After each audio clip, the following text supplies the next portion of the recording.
दोस्तों, हमारी कहानी है सास की किटी पार्टी। बहू, आज मेरी किटी पार्टी है। मेरी किटी की फ्रेंड्स आएंगी। सब इंतज़ाम अच्छे से होना चाहिए। वैसे तो इस घर के नौकरों को सब पता है, लेकिन फिर भी बहू होने के नाते तुम भी देख लेना कि खाने पीने के सामान में कोई कमी नहीं रहे। और हाँ, ये गंवारों की तरह कपड़े पहनकर मत आ जाना उन लोगों के सामने। तुम यह जो 6 मीटर का कपड़ा लपेटे रहती हो, वह न लपेट लेना। एक बात का अच्छे से ध्यान रखना, तुम साड़ी पहनकर उन लोगों के सामने नहीं आओगी। उन लोगों की बहुएं मॉडर्न कपड़े पहनती हैं। अगर तुम साड़ी लपेटकर आ जाओगी तो वह लोग मेरा मजाक उड़ाएंगी। इसीलिए तुम मेरे फ्रेंड्स के सामने वेस्टर्न कपड़े ही पहनकर आना। मेरी बात कान खोलकर सुन लो।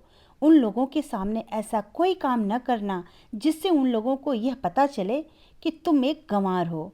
शालिनी की सास करुणा जी ने व्यंग्यात्मक लहजे में उससे कहा। फिर शालिनी ने धीरे से कहा, मम्मी जी, मेरे पास वेस्टर्न कपड़े नहीं हैं। फिर करुणा जी ने आंखें टेढ़ते हुए पूछी, मैंने तुम्हें लाकर दिया तो था, कहाँ गई वो ड्रेस?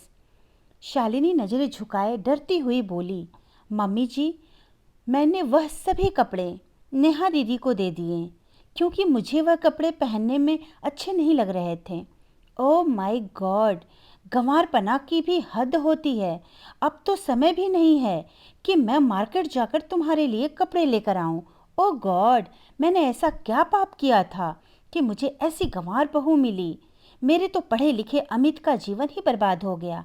पता नहीं अमित के पापा को इस लड़की में क्या दिखाई दिया जो इस लड़की को अपनी बहू बनाकर ले आए। करुणा जी गुस्से में बड़बड़ा रही थी। अपनी सास की बात सुनकर शालिनी की आंखों में आंसू आ गए। उसने कुछ नहीं बोला और चुपचाप वहां से जाने लगी। तभी उसकी नज़र अपने ससुर पर पड़ी। वह शायद दरवाजे पर खड़े होकर अपनी पत्नी की बात सुन रहे थे। करुणा जी की नज़र भी जैसे ही अपने पति पर पड़ी, वह थोड़ी सकपका गई। शालिनी के ससुर कैलाश जी कुछ कहते उससे पहले ही दरवाजे की घंटी बज गई। करुणा जी ने कहा, ओ नो, लगता है कि मेरी किटी की फ्रेंड्स आ गईं। उन्होंने जानबूझकर कैलाश जी से कहा जिससे वह बात को आगे न बढ़ाएं। कैलाश जी भी वहां से चले गए क्योंकि बाहरी लोगों के सामने वह कोई हंगामा नहीं करना चाहते थे। करुणा जी ने दरवाज़ा खोला तो वहां उनकी किटी की सारी फ्रेंड्स खड़ी हुई थीं। करुणा जी ने उन्हें देखकर खुश हो गईं। वेलकम वेलकम कहते हुए उन्हें अंदर लेकर आईं। घर की सजावट देखकर उनकी एक फ्रेंड्स ने पूछा, करुणा, घर का डेकोरेशन तो बहुत अच्छा लग रहा है। यह मेरी पसंद से हुआ है, इसीलिए अच्छा तो रहेगा ही। डियर, थैंक्स फॉर कॉम्प्लीमेंट, करुणा जी ने बड़े अभिमान से कहा। सभी किटी की औरतें अपने अपने घर परिवार की बड़ाई करने में लगी हुई थीं। करुणा जी भी अपने पसंद और अपनी काबिलियत का बखान करने में लगी हुई थी। तभी दूसरे फ्रेंड ने पूछा, करुणा जी, आपकी बहू नहीं दिखाई दे रही है, क्या आप उसे हम लोगों से नहीं मिलवाना चाहती? फ्रेंड्स की बात सुनकर करुणा जी को न चाहते हुए भी शालिनी को वहाँ बुलाना पड़ा। शालिनी ने सिल्क की साड़ी पहनी हुई थी और अपने लंबे बालों की चोटी बनाई हुई थी। शालिनी को साड़ी पहने देखकर सभी औरतें एक दूसरे का मुंह देखकर मुस्कुराने लगीं। करुणा जी ने अपने सभी फ्रेंड्स के चेहरे की मुस्कुराहट देखकर शालिनी को घूरने लगी और उन औरतों में से एक ने कहा, अरे करुणा, तुम्हारी बहू अभी भी पुराने जमाने के कपड़े पहनती है या तुम उसे दबा कर रखती हो? स्वयं तो मॉडर्न कपड़े पहनती हो और बहू को साड़ी पहनने के लिए मजबूर करती हो। आप कैसी बातें कर रही हैं मैडम? मैं आपकी तरह दोहरा व्यक्तित्व नहीं रखती हूँ। मैंने बहू पर कोई पाबंदी नहीं लगाई है। आपकी बहू की तरह मेरी बहू भी गंवारों की तरह रहना पसंद करती है। आज उसके कारण मुझे तुमसे ऐसी बातें सुननी पड़ रही हैं, वरना किसी की क्या मजाल कि मुझे कुछ कहे। आप इस समय मेरे घर पर हैं, इसीलिए मैं चुप हूँ, नहीं तो मुझे भी जवाब देना अच्छी तरह आता है, करुणा जी ने गुस्से में कहा। तभी एक दूसरी फ्रेंड ने बोला, अरे छोड़ो, तुम लोग भी क्या बात लेकर बैठ गई? करुणा जी की बहू चाहे जो पहने, उसकी मर्जी, इस पर बहस करने की क्या ज़रूरत है? इस बात को सुनकर सभी ने उसका समर्थन किया और फिर आपस में हंसी मजाक होने लगा। फिर करुणा जी ने म्यूजिक लगा दिया और सभी डांस करने में लग गईं। किटी पार्टी शाम 6 बजे तक चली। उसके बाद सभी किटी फ्रेंड्स अपने घर चली गईं। अपनी फ्रेंड्स के जाने के बाद करुणा जी ने अपनी बहू शालिनी को गुस्से में आवाज़ लगाई, शालिनी यहाँ आओ। शालिनी अपनी सास की के सामने आकर खड़ी हो गई। फिर डरते हुए धीरे से पूछा, जी मम्मी जी, क्या बात है? आपने मुझे क्यों बुलाया है?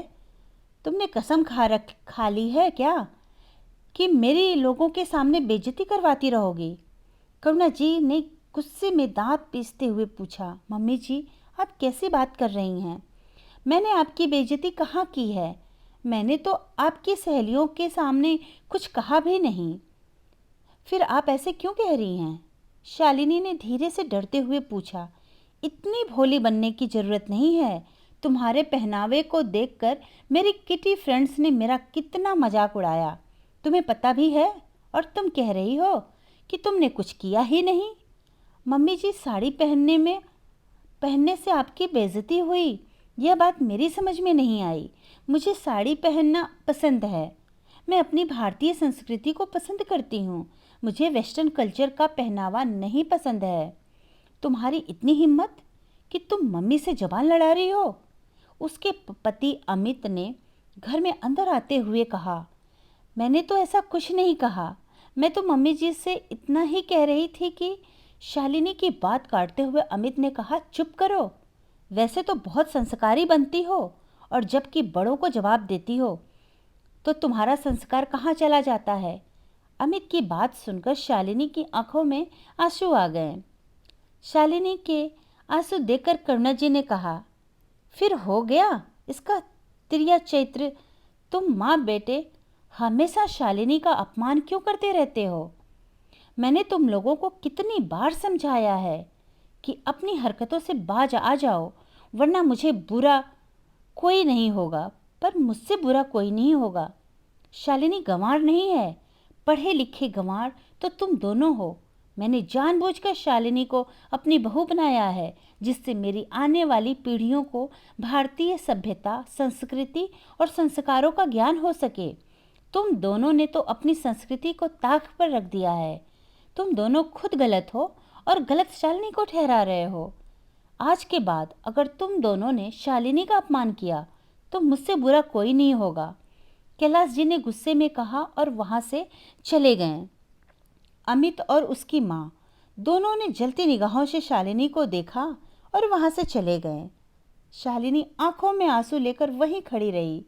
उसकी समझ में यह नहीं आ रहा था कि उसकी गलती क्या है, जो उसकी सास और पति उसकी हमेशा बेइज्जती करते रहते हैं। यही सोचते हुए शालिनी किचन में जा रही थी कि शालिनी कहाँ हो, यहाँ आओ। अमित ने शालिनी को आवाज़ लगाई। शालिनी दौड़ती हुई आई। शेष अगले भाग में। धन्यवाद दोस्तों। कहानी अच्छी लगी तो लाइक और सब्सक्राइब जरूर करें।